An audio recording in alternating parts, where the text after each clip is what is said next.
Ini permainan yang sangat mudah, ya. Permainan sangat mudah. Kata kuncinya yaitu kata Simon. Jadi Bapak Ibu harus mendengarkan. Kata kuncinya apa Bapak Ibu? Simon. Kata Simon, bukan kata Simon. Petrus ya. Kata Simon.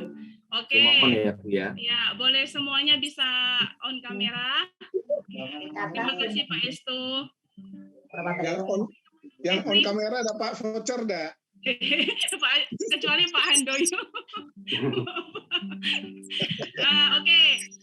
Sudah, kita akan mulai. Kata Simon, pegang rambut di kepala. Tepuk tangan buat kita semua.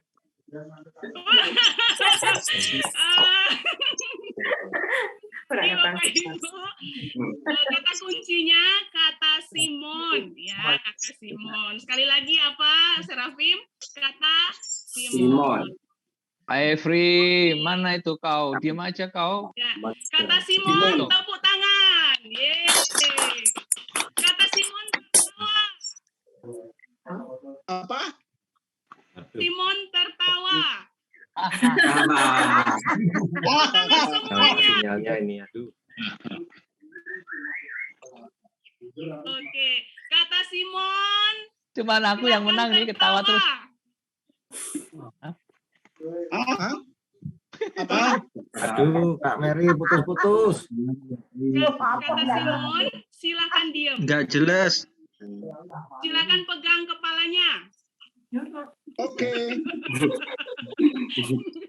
Kata Simon, turunkan tangan di kepala. Udah dari tadi udah turun, no? Pegang hidung sekarang. Oke. Kata Simon, pegang hidung.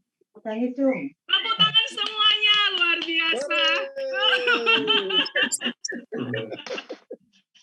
Oke Bapak Ibu, ada game yang kedua. Kita akan mengolah otak kita ya supaya lebih encer.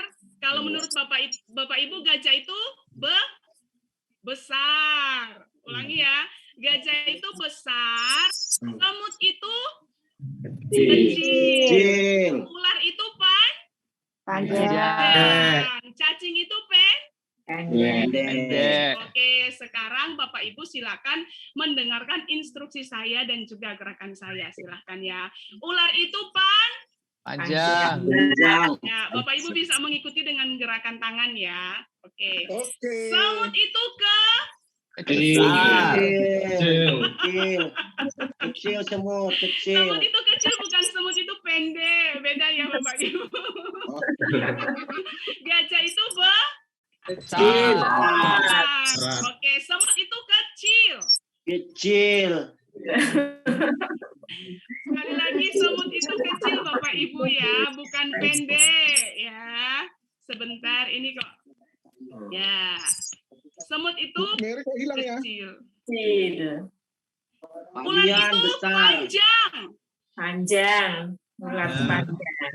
Cacing itu kecil. Pendek. Haleluya. Bapak Ibu konsentrasi ya, ular itu panjang. Ya, cacing itu kecil. Pendek. Masih ada lagi ya cacing itu kecil. Tepuk tangan buat kita semua. Yeay. Yuk kita mau menyanyi satu pujian. Kita percaya kita semua lihat Tuhan yang baik. Amin. Hanya kau milikku di surga. Tiada yang kuingini, hanya Engkau.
Bapa, kami percaya kami ada semua karena anugerah Tuhan. Kami ada semua karena kasih Tuhan, semua karena perkenanan Tuhan.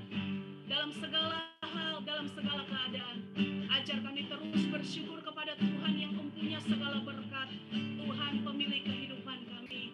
Terima kasih Tuhan, terima kasih Bapa yang baik. Nanti dengan kasih Kristus, Saudara Serafim akan berdoa untuk kebenaran firman Tuhan.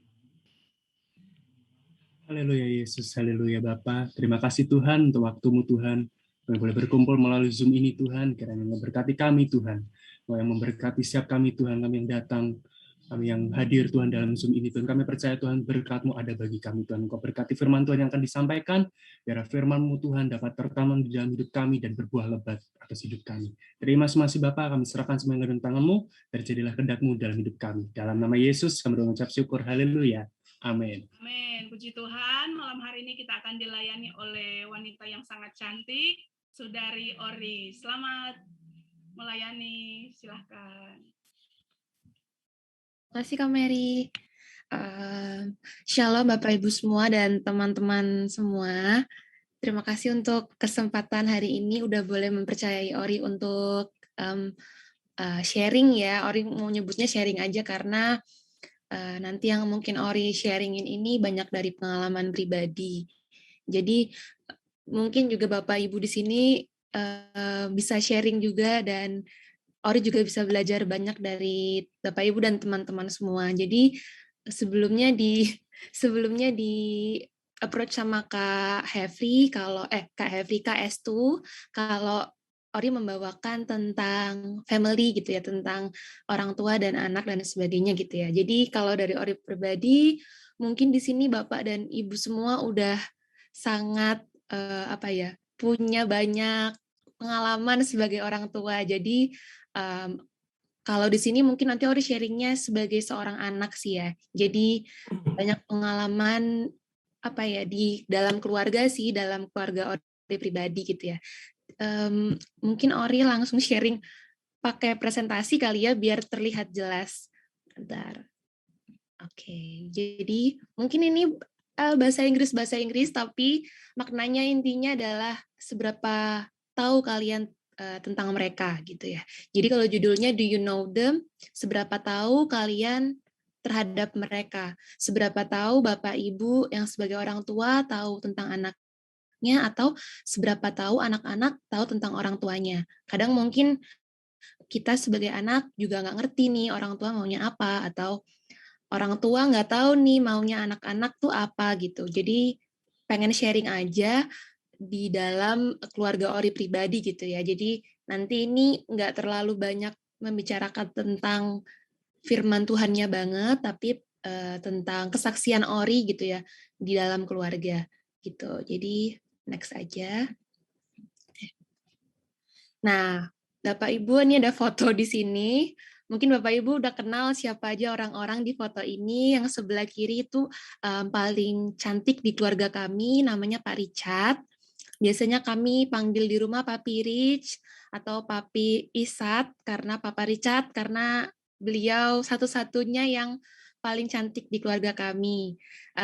Bapak dari saya, mungkin yang kalau Bapak Ibu kenal, itu bermain bass di mimbar, biasanya setiap hari Minggu gitu ya. Kemudian di sebelah kirinya atau sebelah kanannya itu adalah istrinya, wanita paling cantik di rumah ini untuk Bapak saya. Yang kedua itu saya, yang ketiga itu adik saya. Jadi urutannya adalah yang pertama itu adalah Mama gitu ya. Namanya adalah Ibu Okta, mungkin Bapak Ibu kenal. Beliau WL biasanya ya, WL, MC, singer gitu ya. Cukup banyak terlihat di gereja, biasanya setiap minggu pelayanan gitu ya. Suaranya luar biasa bagus, makanya suara saya juga bagus, puji Tuhannya.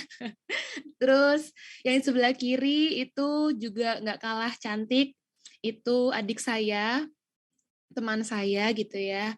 Kami berdua beda 5 tahun, adik sekarang sedang berkuliah, saya juga lagi berkuliah, jadi kami sama-sama punya kesamaan lah gitu. Usianya aja sedikit berbeda, cuman kami masih sama-sama kuliah gitu ya.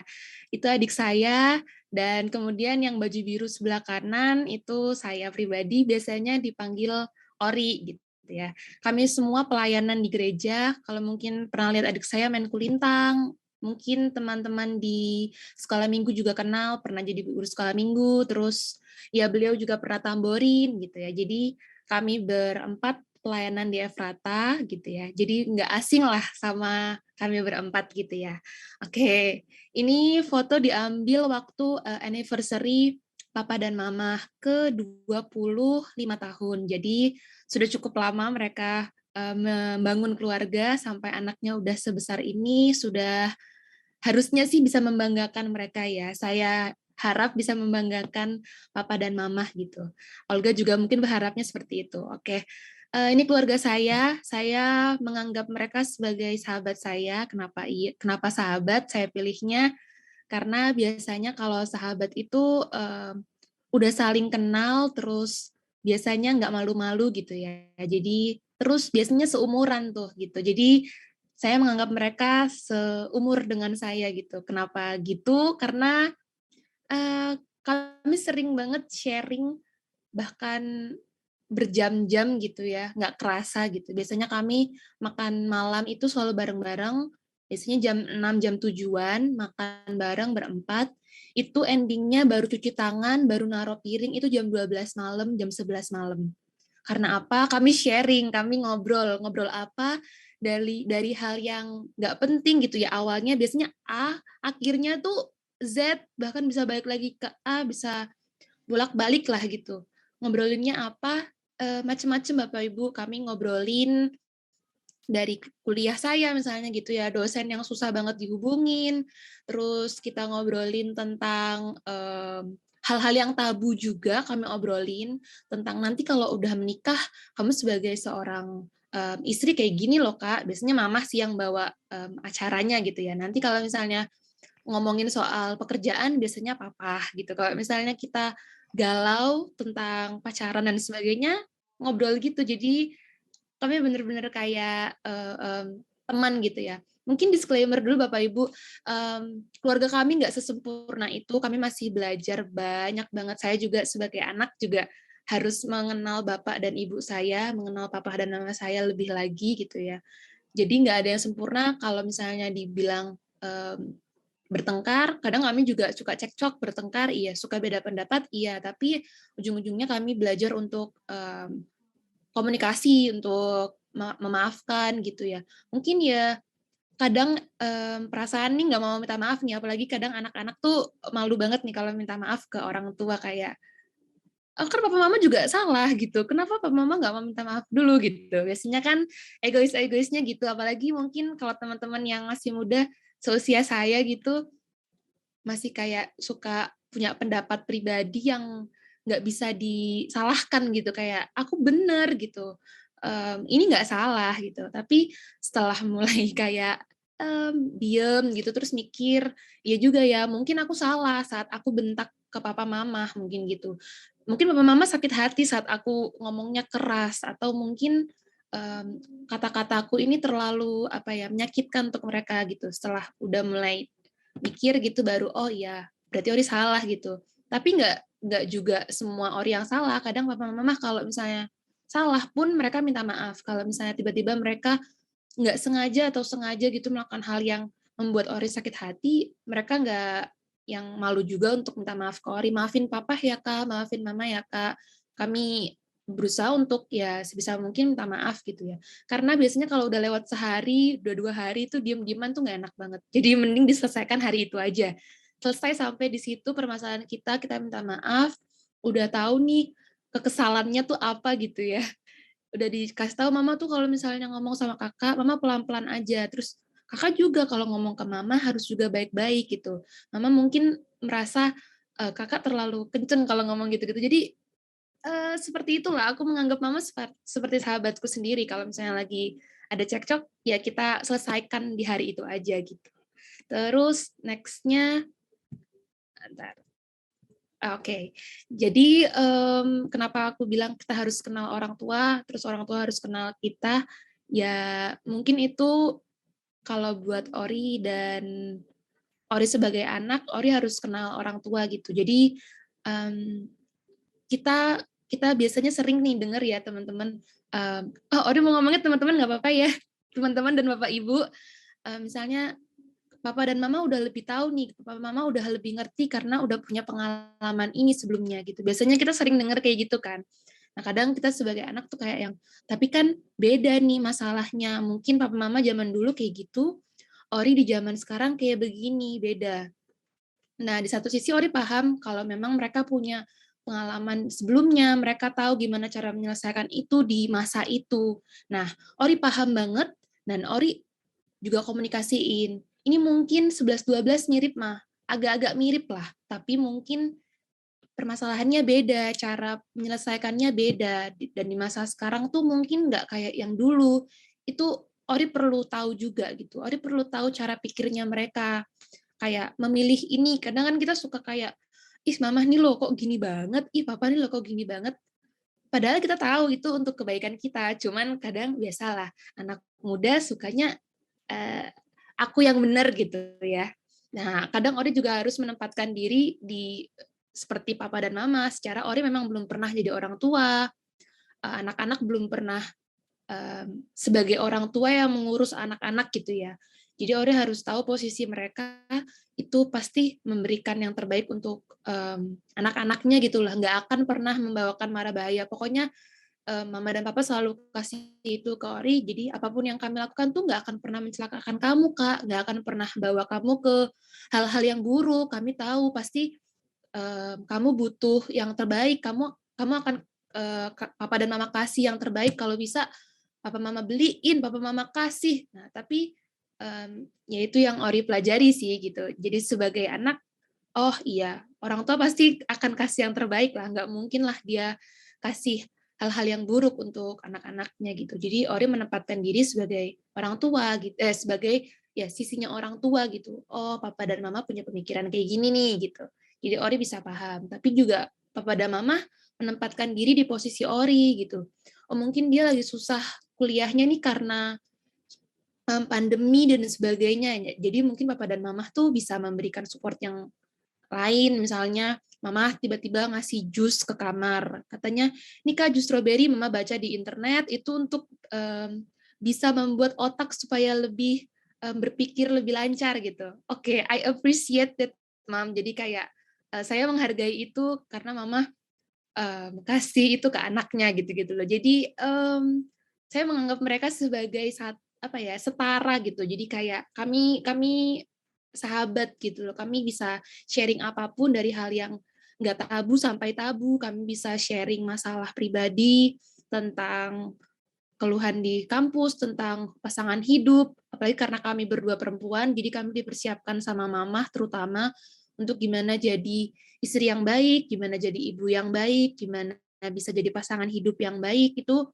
dipersiapkan. Dan kalau dari sisi papa, gimana caranya supaya kami juga punya apa ya, kayak value untuk bisa berkembang gitu. Misalnya kami juga sebagai seorang perempuan harus tetap belajar sampai sekolah tinggi, harus tetap bekerja gitu. Jadi kami punya dua pandangan gitu. Jadi kalau misalnya kami ngobrol tuh segala macam diobrolin. Jadi mungkin kalau misalnya nih saya misalnya sebagai orang tua ke depannya, saya mau nih mempraktekkan apa yang papa mama kasih ke saya sekarang. Selain value-value Kristen, kami juga secara iman memang bertumbuh. Kami juga punya value-value yang mungkin apa ya, dunia ini juga harus persiapkan gitu, dipersiapkan di dunia ini. Misalnya kayak ya kami harus mengejar pendidikan tinggi, walaupun kami perempuan, kami harus bisa misalnya melakukan hal-hal secara mandiri, itu pokoknya ditanemin sama papa mama sejak kami kecil gitu. Tapi kami juga nggak lupa untuk pelayanan, untuk harus tetap berbagi ke orang lain, baik di dalam gereja maupun di luar gereja. Jadi kalau Ori bilang nggak ada keluarga yang sempurna, tapi kita kita pengen, kita selalu mau untuk berkembang gitu seterusnya. Bahkan kalaupun Ori berkeluarga, Ori berharap juga bisa jadi kayak papa mama untuk bisa menurcur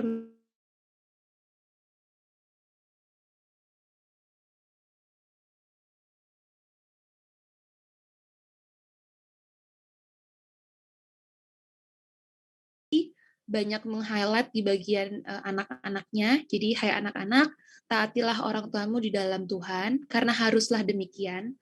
Hormatilah ayahmu dan ibumu. Ini adalah suatu perintah yang penting, seperti yang nyata dari janji ini, supaya kamu berbahagia dan panjang umurmu di bumi. Kemudian yang selanjutnya, dan kamu bapak-bapak janganlah bangkitkan amarah di dalam hati anak-anakmu, tetapi didiklah mereka di dalam ajaran dan nasihat Tuhan.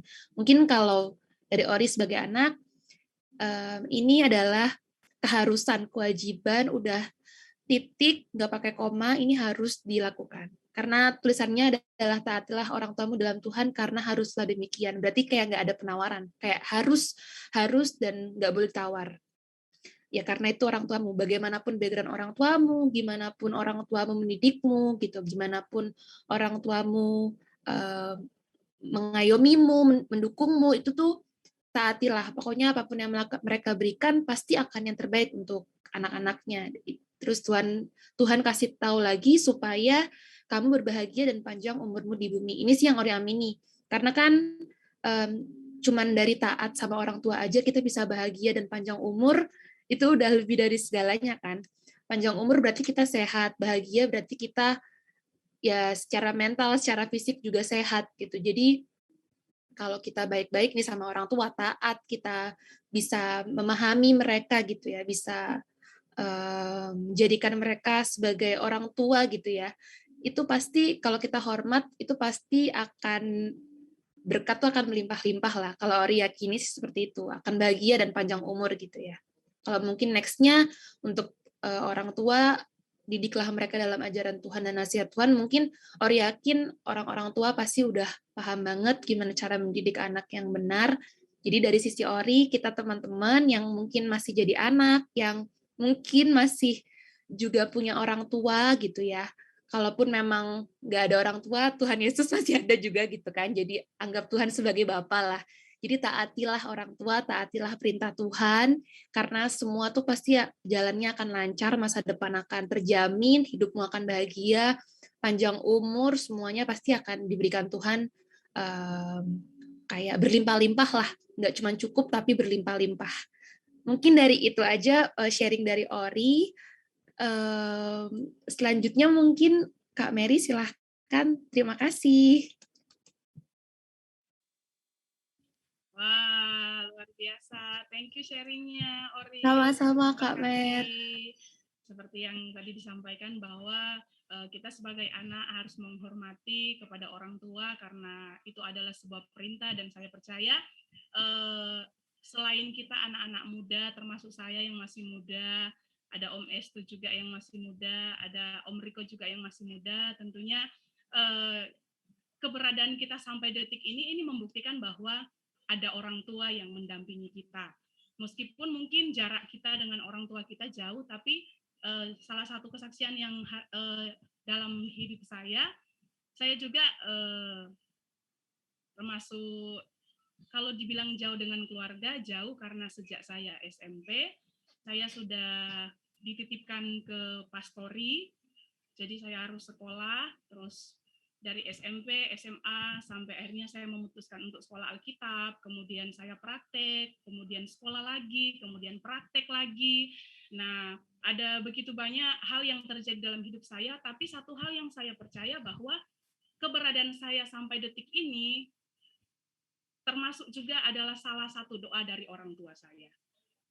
Setiap kali saya sharing pelayanan dengan orang tua sering ngomong dengan saya bahwa pelayanan itu, ketika engkau mengambil sebuah pelayanan, itu adalah tanggung jawabmu kepada Tuhan, bukan kepada manusia. Meskipun orang mencerca kamu, meskipun orang itu mencaci kamu, pelayanan kamu mungkin kalau dilihat tidak maksimal, tapi bagi kamu sudah melakukan yang maksimal, tidak apa-apa, lakukan aja. Karena yang kamu lakukan itu untuk Tuhan. Dan juga orang tua di keluarga kami mengajarkan tentang bagaimana caranya bertanggung jawab, bagaimana caranya untuk berkata jujur. Nah, seperti yang disampaikan sama Ori, punya keluarga, punya papa yang background-nya seperti ini, punya mama seperti ini, mungkin ketika ada sesuatu yang yang kurang berkenan, mungkin karena jadul ya, orang tua jadul kan. Misalnya Ori jangan begini, tapi ternyata bagi Ori itu adalah sesuatu yang harusnya saya lakukan. Tapi karena menjaga hubungan, akhirnya ya udah, saya sebagai anak harus taat terhadap orang tua. Nah, itu saja yang saya mau sampaikan. Ada lagi satu, saya lupa, saya juga punya anak. Nah, saya punya anak, saya terus berdoa tanpa sepengetahuan anak saya juga. Saya berdoa supaya anak saya punya masa depan yang cerah, punya dia punya hubungan yang intim dengan Tuhan, dia menjadi anak yang hebat, dia menjadi anak yang taat, yang dipakai Tuhan dengan dahsyat. Itu adalah doa saya terhadap anak saya. Kadang ketika saya menyampaikan sesuatu dan itu menurutnya itu terlalu enggak masuk di akalnya, dia pasti akan protes. Salah satu contoh misalnya saat kita lagi doa bareng gitu malam mau tidur gitu kan, biasanya di keluarga kami biasa digilir, misalnya malam ini Elfet yang berdoa, besok papa yang berdoa, besok mama yang berdoa.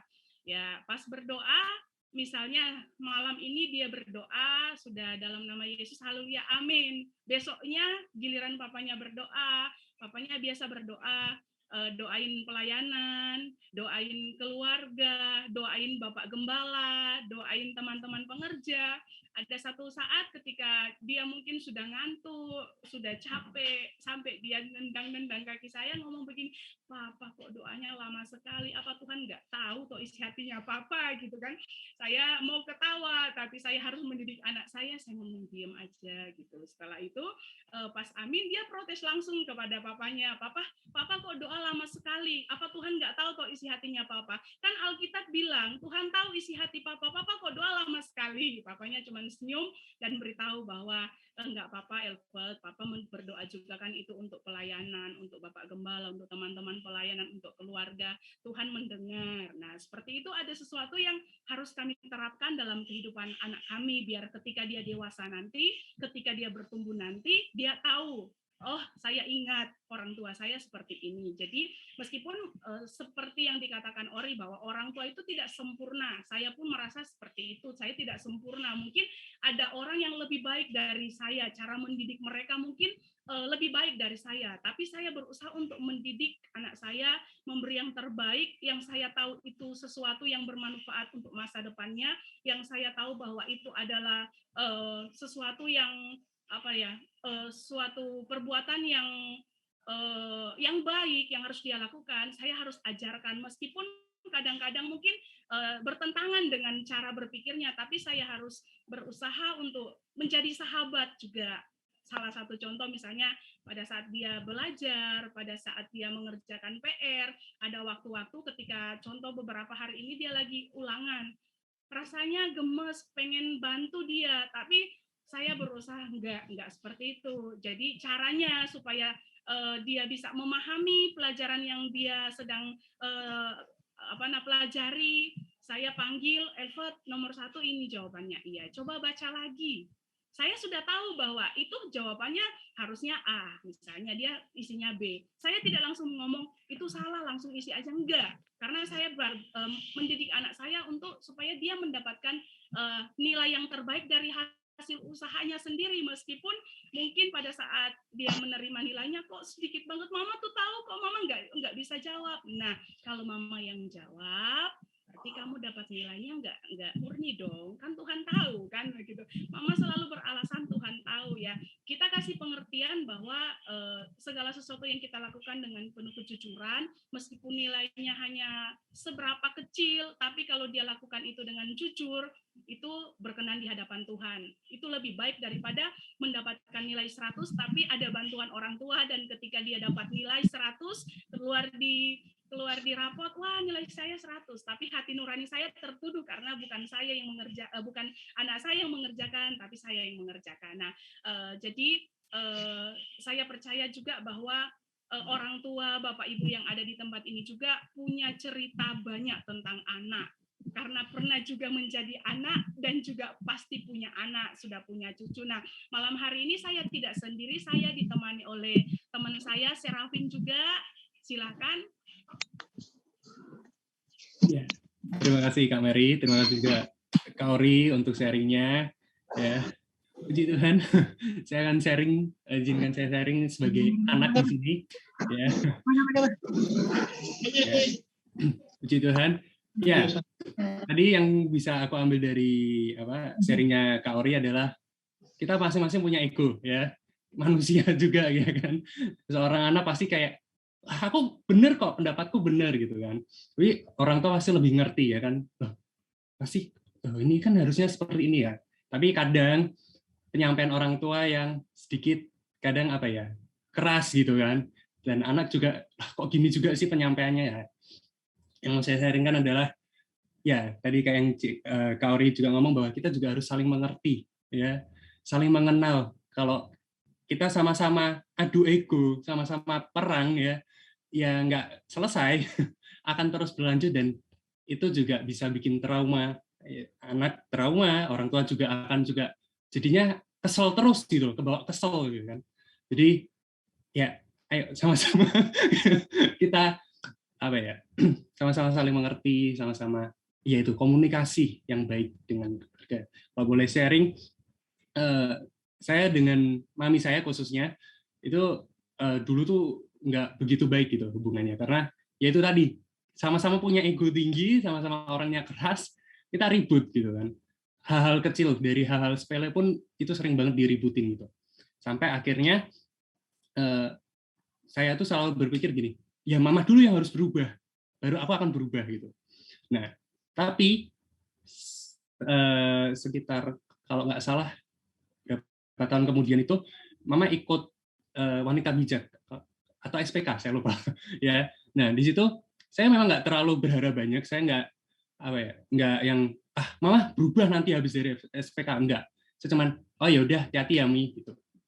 Sampai akhirnya mami pulang, tiba-tiba tuh datangi saya. Itu pertama kalinya itu, karena ya itu tadi, kita pasti punya malu gitu kan, untuk tadi yang dibilang Kak Ori bahwa malu untuk ngomong maaf gitu kan. Terus tiba-tiba ngomong gini, Kak, maafin mama ya kalau sama ini mama ada perkataan yang keras, yang kasar ke kamu. Dan saat itu saya mikir kayak, oh Tuhan, kau ubahkan mama Tuhan. Wah, bagus ya Tuhan, makasih Tuhan gitu kan. Itu sebagai anak saat itu ya, saya masih mikir kayak, oh Tuhan, mama udah berubah. Udah, berhenti sampai situ. Sampai akhirnya saya dengar dari salah satu hamba Tuhan itu bilang gitu, perubahan itu nggak bisa terjadi satu pihak doang. Ya, ketika kamu mau berubah hubunganmu dengan keluargamu juga, ya kamu juga harus introspeksi dirimu, ubah apa yang bikin orang tersebut, entah mama kita, anak kita juga, yang nggak suka sama kita, yang nggak berkenan di hati mereka tuh apa sih gitu. Dan saat itu saya coba ambil langkah gitu. Apa ya Tuhan yang bikin mama tuh kadang marah gitu? Apa sih Tuhan yang bikin mama kesel gitu? Dan saya baru temukan adalah satu, teman-teman, om dan tante. Mama itu suka kalau pas pulang sampai rumah itu dibuatin teh. Nah di saat itu saya, oh teh, ya udah. Jadi setiap mama pulang saya buatin teh. Ini memang teh diminum ya. Nah saat itu juga ya saya pernah dengar juga ternyata itu yang juga suatu kebanggaan buat mama. Oh ini loh anakku. Nah itu yang saya juga, oh ini toh gitu. Jadi itu om dan tante yang boleh saya saksikan, ya perubahan itu dimulai dari kita semua ya, antara anak dengan orang tua dengan anak, semuanya kita introspeksi diri juga. Terima kasih Kak Mary. Ya. Ya, puji Tuhan, thank you untuk sharingnya. Perubahan terjadi harus dari diri sendiri dulu ya. Yes. Luar biasa. Malam hari ini kita tidak sendiri, tapi ada juga sahabat kita. Silakan Kak Yosua Kiwul.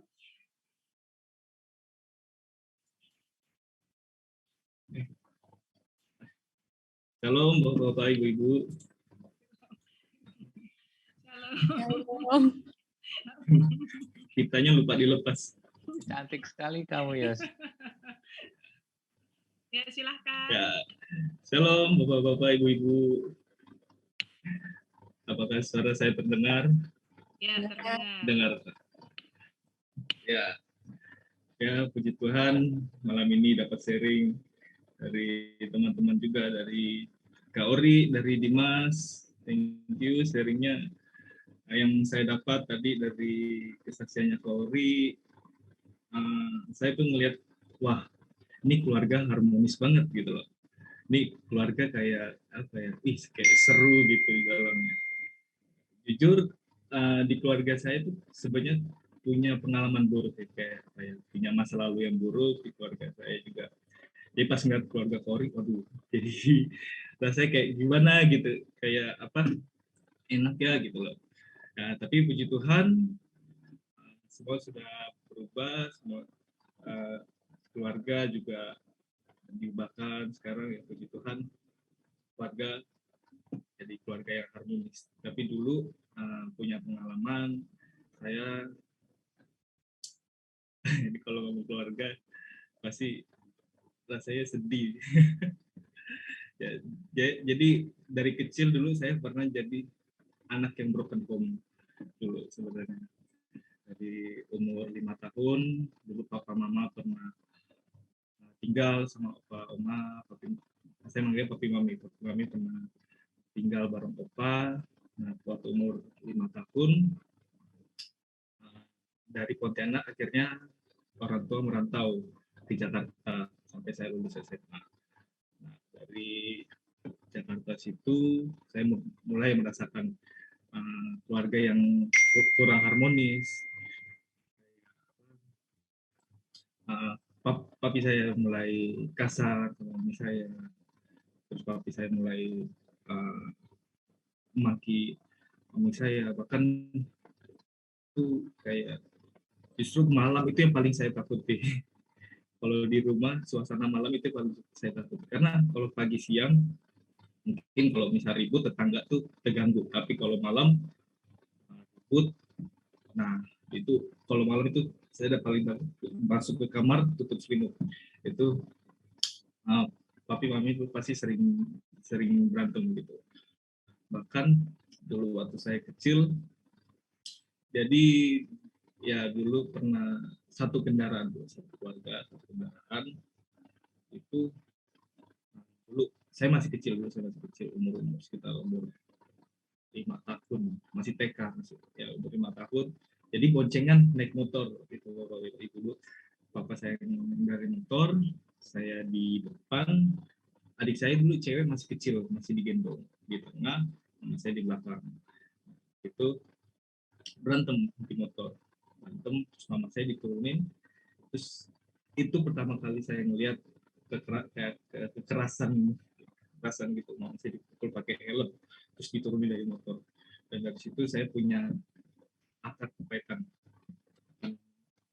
sama bapak saya, udah punya rasa apa ya, tidak nyaman dalam keluarga, punya rasa apa ya, nggak tenang gitu. Nah, dari keluarga itu, dari lingkup keluarga itu saya merasakan nggak nyaman. Akhirnya saya mencari kehidupan di luar keluarga saya. Tapi di situ akhirnya saya terjerumus. Malah saya tergabung dalam pergaulan buruk di situ. Jadi keluarga nggak harmonis, saya lihat terjun di pergaulan buruk.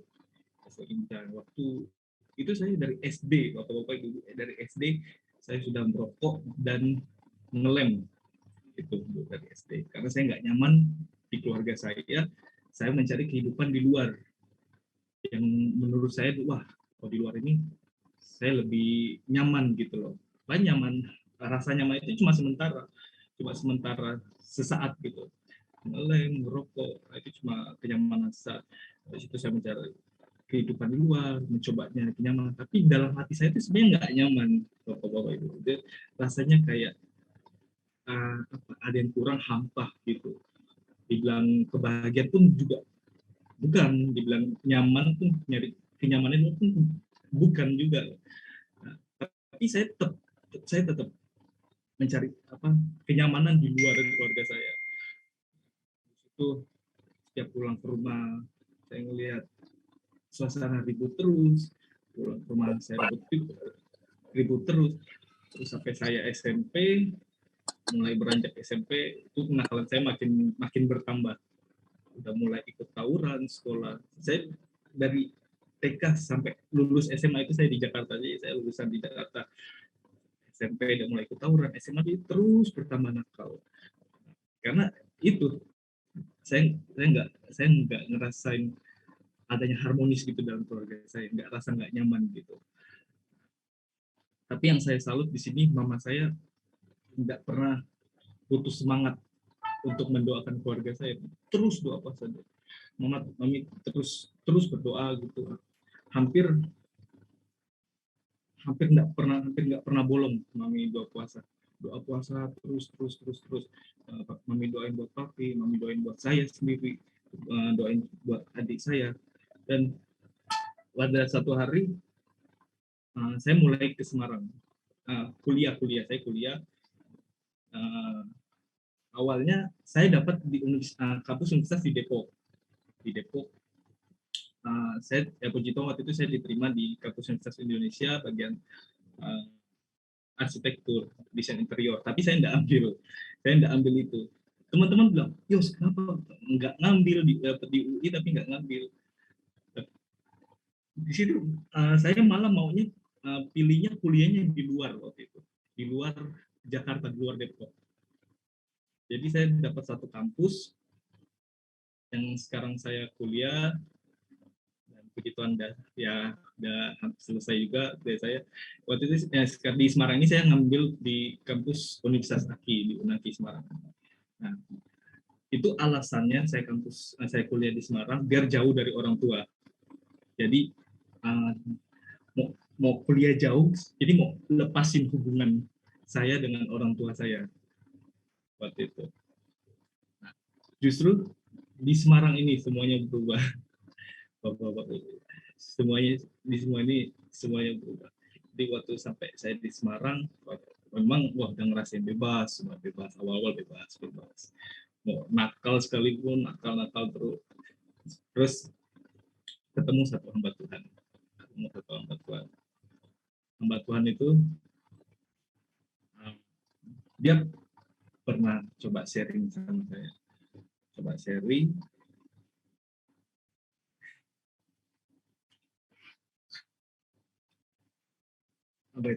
Tuhan itu sharing sama saya. Kamu kenapa? Kamu ada apa? Tapi saya tidak mau menceritakan itu. Saya pendam terus. Kenapa sih saya tidak pernah cerita? Tapi mami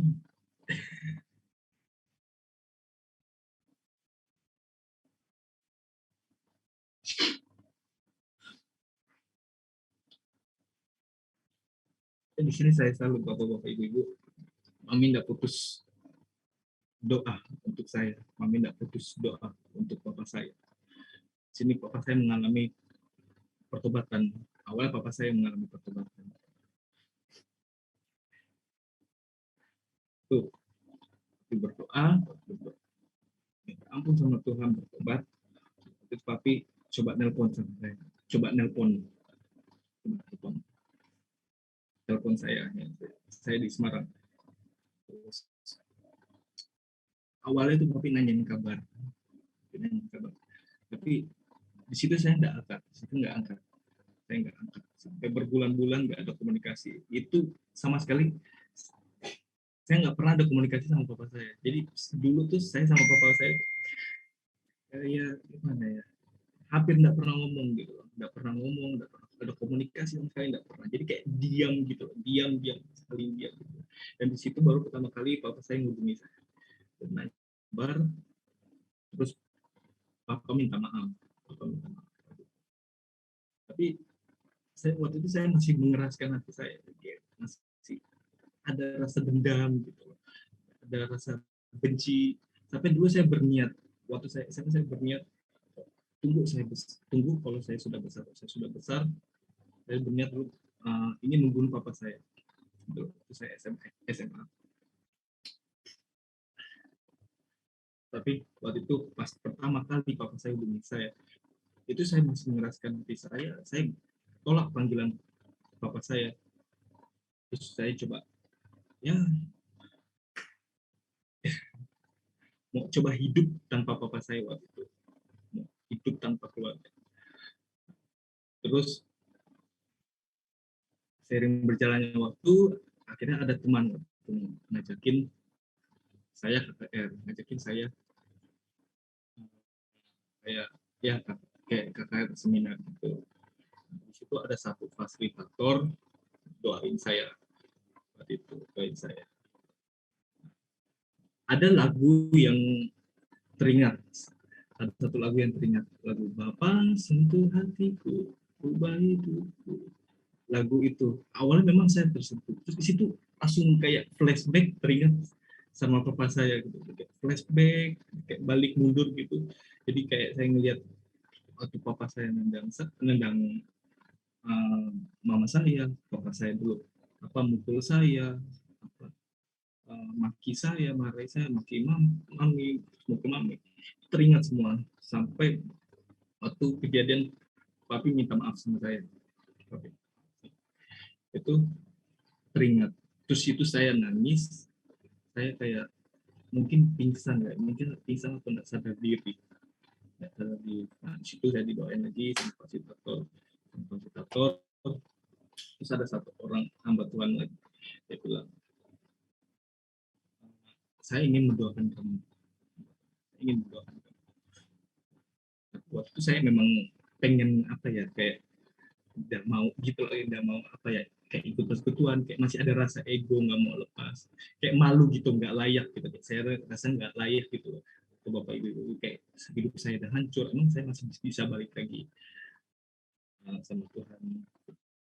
Nah, terus sering berjalannya waktu lagi, selama saya di Semarang, lagu yang Bapak sentuh hatiku itu terputar di mana-mana gitu, terputar di mana-mana. Terus sampai teman juga nyanyiin. Dan saya kan di Semarang, kantor Polri itu saya di Semarang, jadi saya di kampus itu saya asrama, jadi ketemu teman-teman juga perantauan. Mereka kalau rindu sama orang tuanya, mereka kadang pasang lagu yang tentang orang tua. Teman saya juga nanya kadang, Yes, emang kamu nggak rindu apa sama orang tua? Kadang orang tua gitu. Sering berjalannya waktu,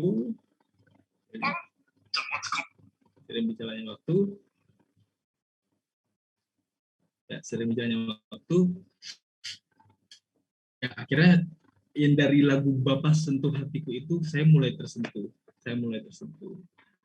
dan di situ saya nemu ayat, tapi saya lupa ayat Alkitab itu. Saya coba berdoa gitu, saya coba berdoa sama Tuhan, apakah kehidupanku akan begini terus? Tapi akhirnya semuanya berubah. Saya coba telepon papa saya. Saya pertamanya nanyain kabar dulu, Papa apa kabar? Nah, di situ akhirnya berdua kami ditelepon sama-sama nangis. Di situ kami saling mengampuni. Jadi yang awalnya ada akar kepahitan dalam hati saya itu perlahan-lahan lepas.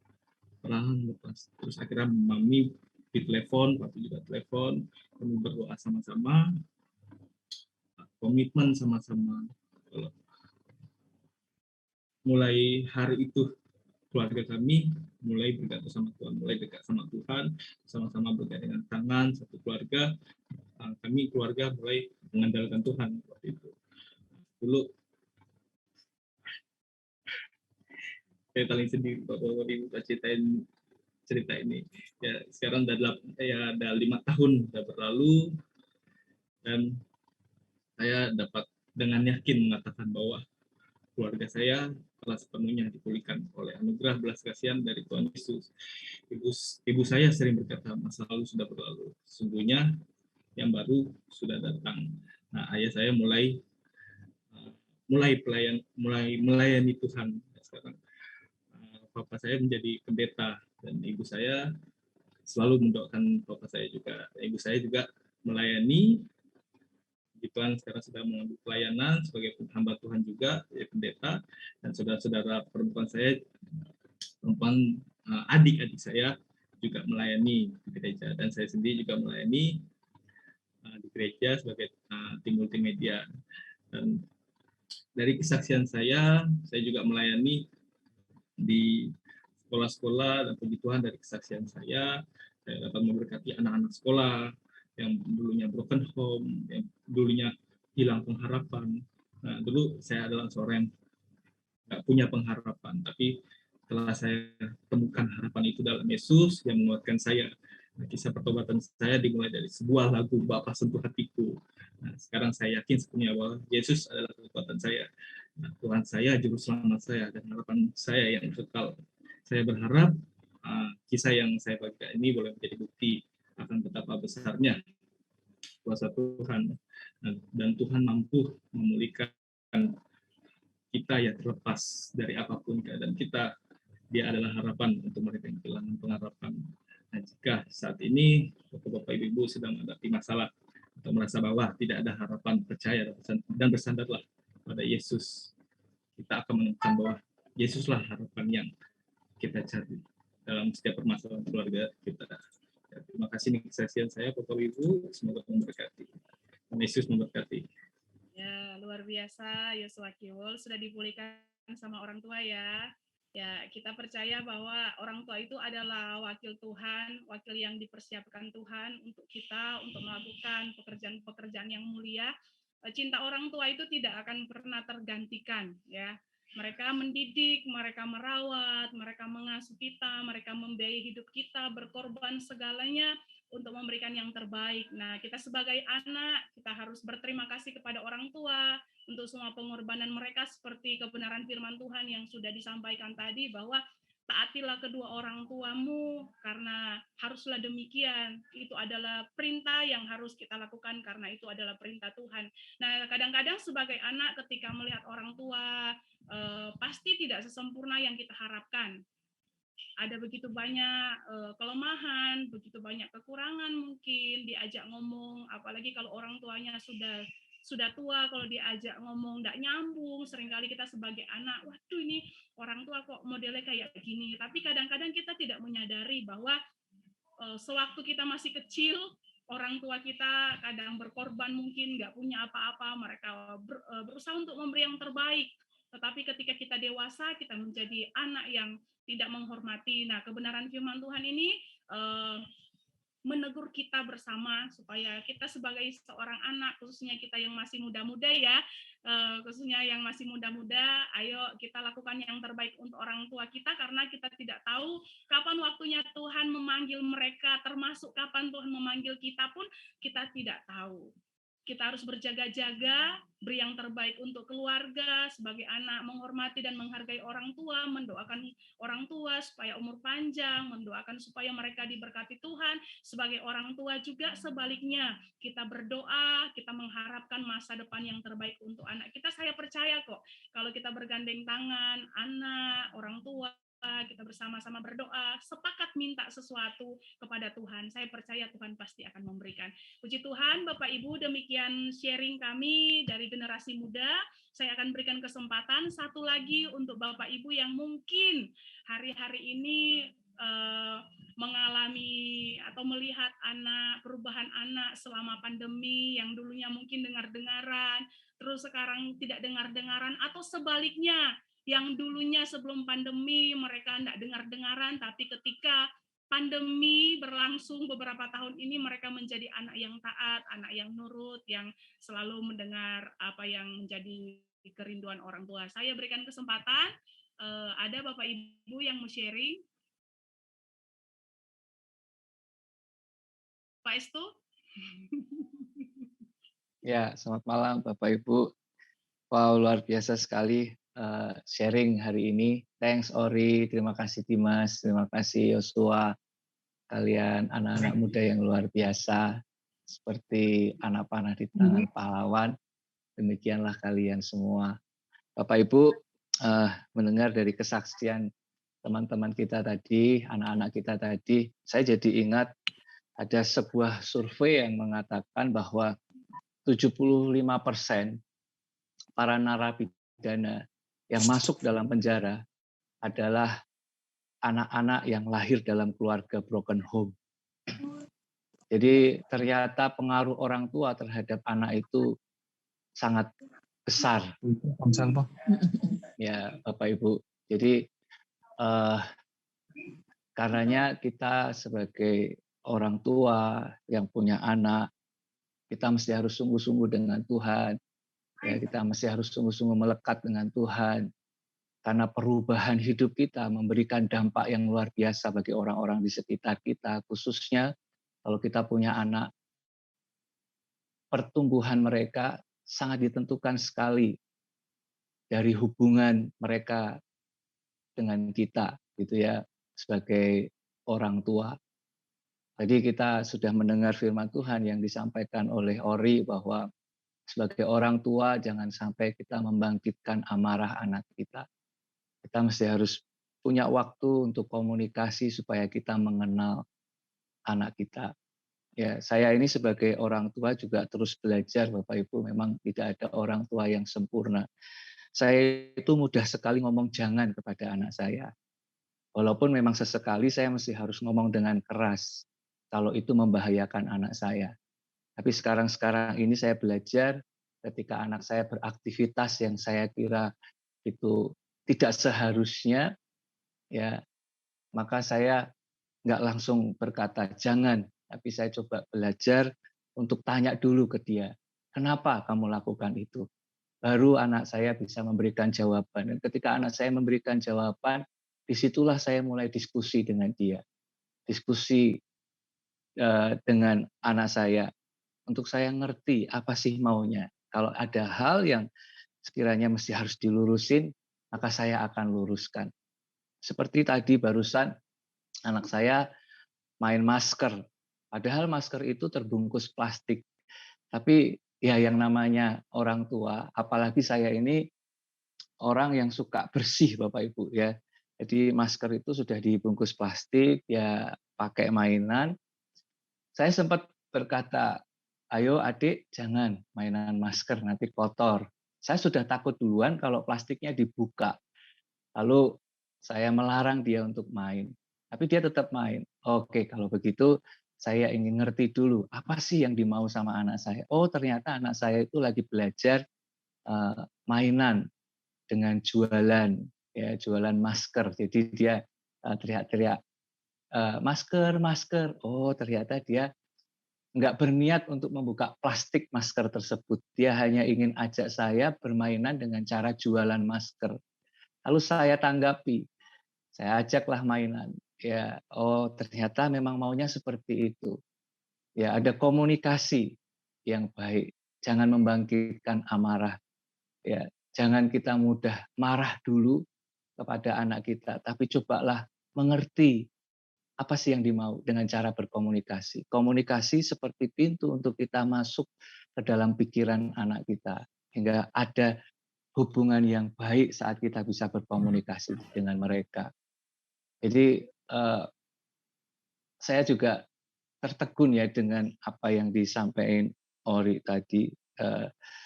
Mereka punya waktu sharing di meja makan. Barusan tadi saya ngobrol-ngobrol sama istri saya. Di rumah kami ini nggak ada meja makan, Bapak Ibu. Ya, jadi adanya ruang TV. Ya, ruang TV itu bisa dipakai untuk meja makan sebetulnya. Ya, kita bicara-bicara, besok kalau anak kita udah gede, mereka butuh kamar sendiri-sendiri, mesti harus siapin kamar buat mereka. Caranya gimana ya? Oh ya udah, kamar depan kita itu kan gede, itu bisa dibagi jadi 2, nanti kita tidur di kamar belakang. Oh ya benar. Lalu saya berpikir, nah nanti ruang tamu kita ini jadi ruang TV, tapi ruang TV kita jadi ruang makan. Saat mereka nanti tumbuh jadi anak yang makin dewasa, harus ada meja makan di rumah kita, supaya kita bisa habiskan waktu kita sambil makan, sambil ngobrol bareng mereka, supaya kita kenal mereka, supaya mereka ngerti nilai-nilai yang ingin kita bangun terhadap hidup mereka. Jadi komunikasi itu penting, Bapak Ibu Saudara. Perubahan yang terjadi dalam hidup kita sebagai orang tua membawa dampak yang luar biasa bagi anak-anak kita. Tuhan percayakan kita untuk kita mendidik mereka, karena janji Tuhan juga buat kita, Tuhan akan menjadikan keturunan kita adalah keturunan-keturunan ilahi. Ya luar biasa. Tuhan pasti menolong kita, mampukan kita untuk jadi orang tua yang semakin berubah lebih baik dari hari ke hari. Tuhan memberkati. Itu aja, Bu Mary. Baik, Bapak Ibu, adakah di antara Bapak Ibu yang mau sharing? Baik, Bapak Ibu, kalau tidak ada, kami mengucapkan terima kasih buat Bapak Ibu yang sudah setia mendengarkan sharing kami. Inilah kami generasi muda yang ada di Efrata. Kami butuh support, kami butuh doa dari Om dan Tante, Bapak Ibu yang ada, supaya generasi muda yang ada di Efrata ini semakin maju dan ada begitu banyak anak-anak muda yang ada di Efrata yang terus bertumbuh, mengalami perjumpaan dengan Tuhan, dan menjadi berkat bagi banyak orang. Saya berdoa supaya bukan hanya Gloria Wilonaka Wilarang yang hari ini sharing, tapi ke depan ada juga Gloria-Gloria yang lain, ada Serafim-Serafim yang lain, ada juga Estu-Estu yang lain, dan saya berdoa supaya generasi muda yang ada di Efrata terus maju, bangkit, dan menjadi berkat bagi banyak orang. Untuk sedikit penyampaian, kami tanggal 18 Desember kami akan mengadakan ibadah Natal untuk generasi muda jam 6 sore bertempat di gereja. Kami mengharapkan kehadiran dari anak-anak Bapak Ibu yang masih usia remaja sampai usia youth dan pro-em. Silakan bisa disuruhlah mereka untuk bersama-sama dengan kami mengadakan ibadah Natal. Ibadah yang spesial, kita bersyukur karena sepanjang 2 tahun ini kita ada dalam perlindungan Tuhan. Kita sudah terpisah dengan anak-anak muda yang di Efrata, tapi ketika Tuhan memberikan waktu yang terbaik, tanggal 18 Desember, jam 6 sore kita akan bersama-sama, anak-anak muda yang ada di Efrata akan bersama-sama merayakan ibadah Natal. Puji Tuhan. Demikian pengumuman dan demikian sharing kami. Tuhan Yesus memberkati. Saya kembalikan kepada Bapak Gembala.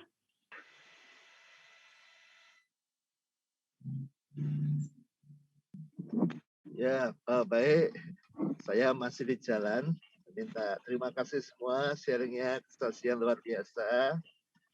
Dengan kasih Pak Riko. Halo Pak Riko. Halo Pak. Ya, ini bisa mendoakan anak-anak muda kita yang tadi kesaksian, juga Ori yang sudah sharing, dan semuanya akan juga orang-orang tua dan penutup sharing kita. Silakan Pak Riko. Baik, ayo kita sama-sama berdoa. Kita mengucap syukur buat kasih Allah yang begitu besar buat kita semua. Tuhan Yesus, kami anak-anak-Mu, sekalipun kami sudah menjadi orang tua, kami tetap anak Tuhan. Dan kami semua yang ada di malam hari ini ikut Zoom, kami mengakui kasih Tuhan yang begitu besar yang sudah kami alami. Tuhan tidak pernah membeda-bedakan kami. Di masa lalu kami, Tuhan menerima kami semua apa adanya. Tuhan, kasih Allah yang begitu besar itu yang kami mohon Tuhan curahkan, Tuhan berikan dalam hidup kami. Kami sebagai orang tua, biar kami juga bisa mengasihi anak-anak kami untuk memberikan yang terbaik tanpa memberikan praduga, tanpa memaksakan kehendak. Tapi kami lebih belajar memahami dan mengerti apa yang terjadi dalam kehidupan anak-anak kami Tuhan.